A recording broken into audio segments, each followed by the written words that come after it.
All right, welcome back, everybody. You're ready to dive back in with me? Always. So today we're looking at the disappearance of Vallette Torres.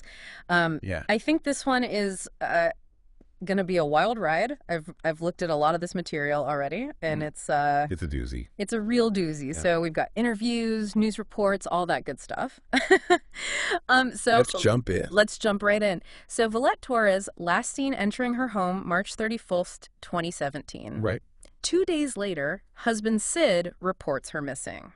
Red flag number one. Right off the bat, huge red flag. You know, those first 48 hours are critical in a missing person case. And to wait 2 whole days before even reporting it, super suspicious. Yeah, he claimed he was at Disney World, right, with the kids. That's right. He said he was taking the kids to Disney World. Yeah. Perfect alibi, right? Except it was a complete fabrication. He never even booked a trip, never went. Lies on top of lies. Yeah. And then the thing that got me too was he didn't participate in any searches for her, like community searches. Right. No vigils, no nothing. You'd think a worried husband would be out there every day, wouldn't you? Pleading for her safe return, putting up flyers, anything. But Sid, nowhere to be found, almost like he was completely detached from the whole thing. Yeah, so right away we're seeing some really strange behavior, but it gets even more complicated, I guess, when we start to dig into Sid's controlling behavior. Yeah, I mean, you look at this guy and you see a pattern of manipulation and control that's pretty disturbing. Like the whole cancer thing, for example. Oh yeah, he told everybody he had cancer. Told Vallette, told his girlfriend, everyone. Said he was dying, and it was all a lie. Just another way to manipulate the people around him. Man, that's cold. It is. And it's not uncommon, unfortunately. We see this a lot in cases with, narcissistic personalities. They use illness, they use anything they can to get sympathy, to control people, to get what they want. And speaking of control, I mean, he was incredibly jealous of Vallette, possessive, even though, get this, he's the one having multiple affairs. Unbelievable, right? The hypocrisy is just astounding. Mm. And it wasn't enough to just be jealous. He had to control her every move, put spyware on her phone, Yeah. tracked her location, read her messages, the whole 9 yards. Mm. Total invasion of privacy. It's like he wanted to own her, and it gets worse, because this controlling behavior actually escalated to violence. Oh, absolutely. It wasn't just words. This guy was dangerous. Yeah. We heard from some of Vallette's friends that he had actually threatened to kill her coworker. Wow. Straight up said, if I can't have her, no one can. That's scary. It is. And it didn't stop there. There were 2 separate instances where he actually choked Vallette, almost to the point of unconsciousness. So it's like it went from just being controlling to actually like physically abusive. Right. Exactly. And then you add to that the fact that he was asking around about getting an illegal gun, even inquiring about the best places to bury a body. I mean, come on, it doesn't get much clearer than that. This guy was planning something bad. And then this whole thing with the alibi, saying he took the kids to Disney World while his wife is missing, that just sounds so callous. Doesn't it? And the thing is, he had actually considered the Everglades as a place to, To get rid of the body. yeah, the Everglades, with all those swamps and alligators and miles of dense vegetation. It's like a giant hiding place and incredibly difficult to search. It's a nightmare for investigators and a tragedy for anyone hoping to find their loved one. And then there's that 911 call. He actually called 911 and said, I definitely did it. Chilling, isn't it? Mm. Like a partial confession, but then he just stops short. Doesn't say what he did or to who. Leaves you hanging. The investigators actually released the call publicly, hoping it would, I don't know, maybe put pressure on him or get him to confess more fully. Risky move, for sure. But sometimes you got to play hardball in these cases. See if you can rattle the cage a bit. And it did lead to something interesting, this controlled call. Yeah, the girlfriend. They got her to wear a wire and trying to get some information out of him. Which is, it's kind of tricky, right? Like you got to be careful not to tip him off. Oh, yeah, it's a delicate dance. And you can hear it in her voice on the recording. She's trying to be casual, but there's this underlying tension. And Sid, he's suspicious of everything. At one point, he actually addresses the police directly, convinced they're listening in. Paranoid much. Right. But that paranoia, that need for control, it ultimately worked against him. Because despite his best efforts to cover his tracks, the physical evidence started to tell a very different story. Like, for example, they found tire tracks and paint chips at the Torres residence that matched his car perfectly. Sometimes it's those tiny details that trip you up. Exactly. And then there's the cadaver dogs. Oh, right, the cadaver dogs. Now, for our listeners who maybe aren't familiar with that, can you explain like what a cadaver dog does? Sure. They're specially trained dogs that can detect the scent of human decomposition, even tiny, tiny traces. And in this case, two separate dogs, independently, both alerted to the scent of a decomposing body in Sid's car trunk. So, not good for Sid. Not good at all. Yeah. I mean, what are the chances? It strongly suggests that Vallette's body had been in that car. So they're building a case, right? But there's still this one big problem. The body. They never found Vallette's body. And that's what makes this case so heartbreaking. Yeah. But even without a body, the evidence against Sid was mounting. Yeah, they had enough to bring him to trial. It was a circumstantial case, for sure. But the prosecution did a good job of laying out all the evidence.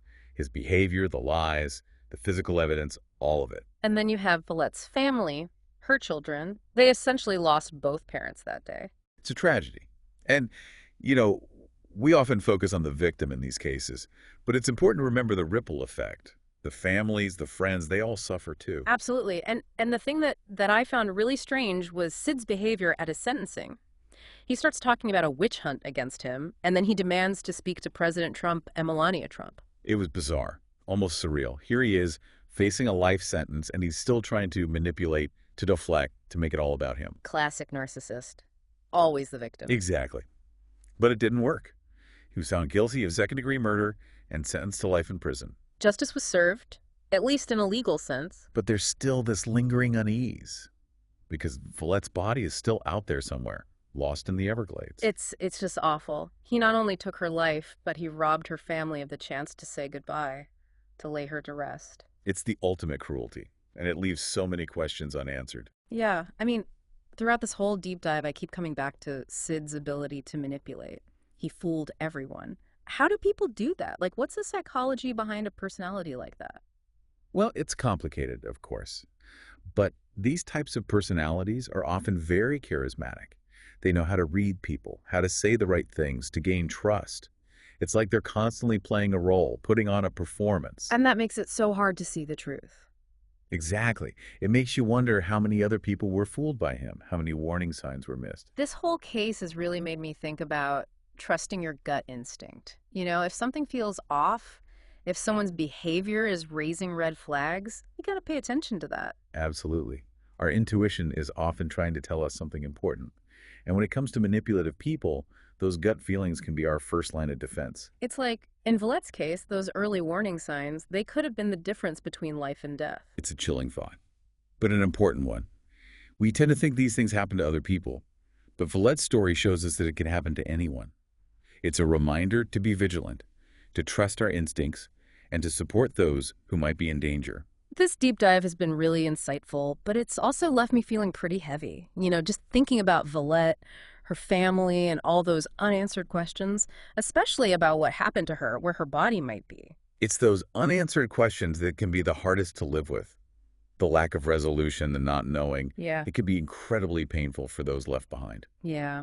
Speaking of unanswered questions, what do you make of Sid's weird request to talk to President Trump and Melania Trump? Was that just a desperate play for attention, or could there be more to it?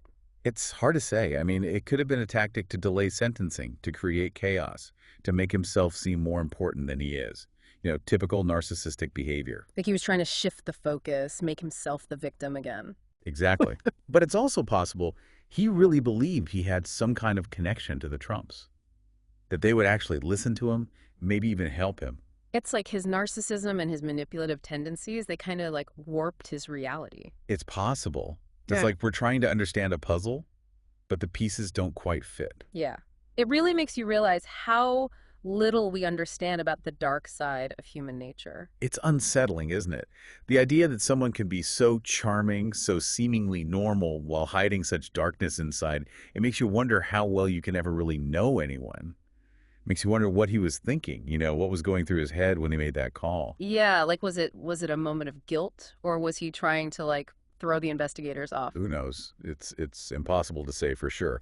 But it definitely added another layer of complexity to this already twisted case. And it's wild to think that the investigators actually used that call, right? Like they released it publicly, almost like they were like baiting him. Yeah, it was a calculated risk, that's for sure.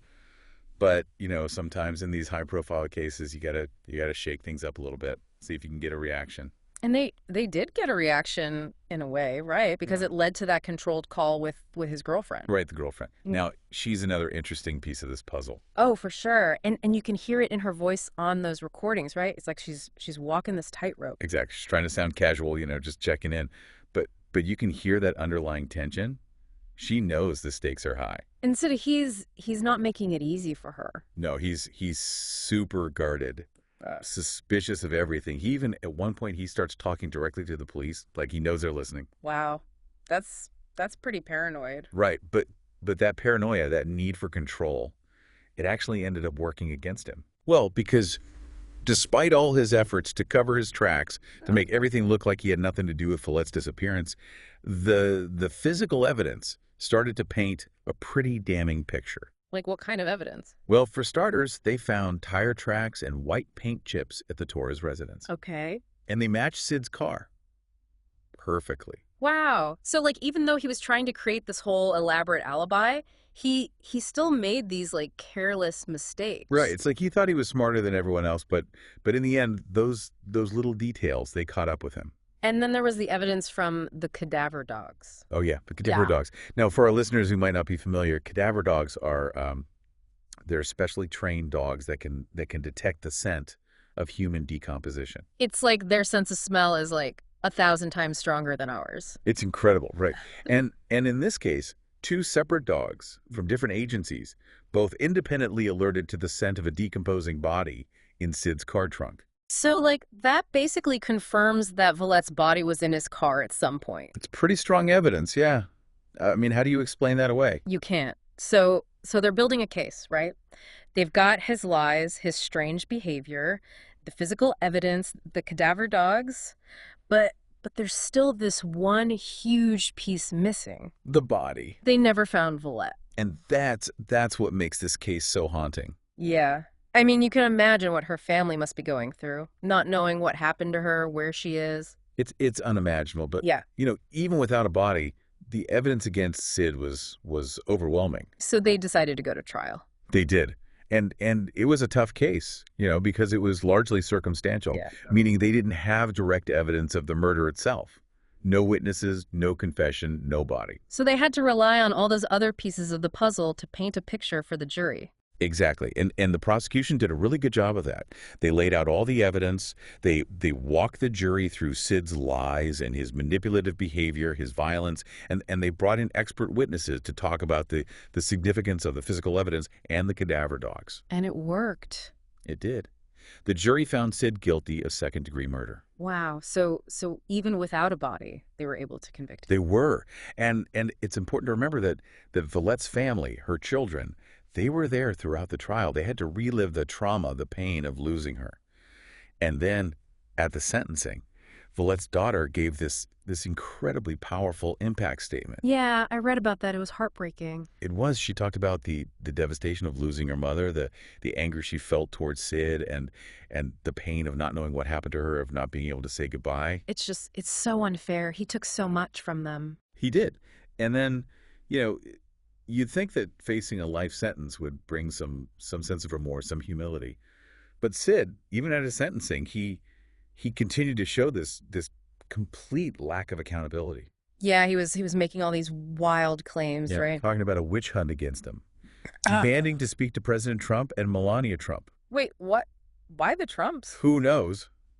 It was bizarre. Like, it was like he was still trying to manipulate the situation to make himself seem important, to deflect blame. So even facing the consequences of his actions, he still couldn't let go of that need for control. Exactly. And it's almost like he was trying to say, even though I'm going to prison, I still have power. I can still get people's attention. It's disturbing. It is. But, in the end, his little performance didn't change anything.